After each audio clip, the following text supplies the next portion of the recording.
अब धेरै कुरा त कसरी भनौँ तर मैले ब्रेकफास्ट खाँदा चाहिँ मैले खानै सकेन त्यो म खान्न भनेर पनि होइन त्यो आफै त्यस्तो डरले हो कि भित्र हुँदो रहेछ अब मैले पनि धेरै स्ट्रेस मैले स्ट्रेस त यस्तो दिमागमा त फिल भइरहेको छैन तर खै पेटले बडी ल्याङ्ग्वेजले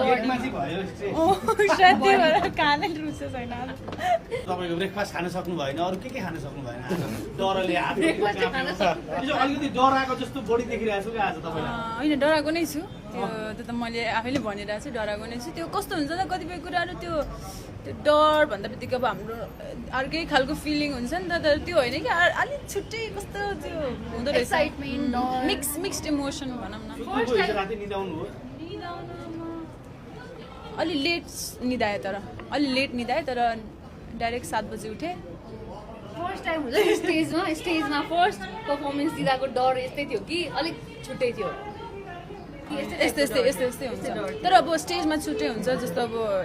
सुरुमा चाहिँ एकदमै धेरै डर हुन्छ यो अहिले फिल भएको भन्दा नि अझ धेरै डर हुन्छ तर पर्फर्म गरिसकेपछि चाहिँ निस्किन्छ तर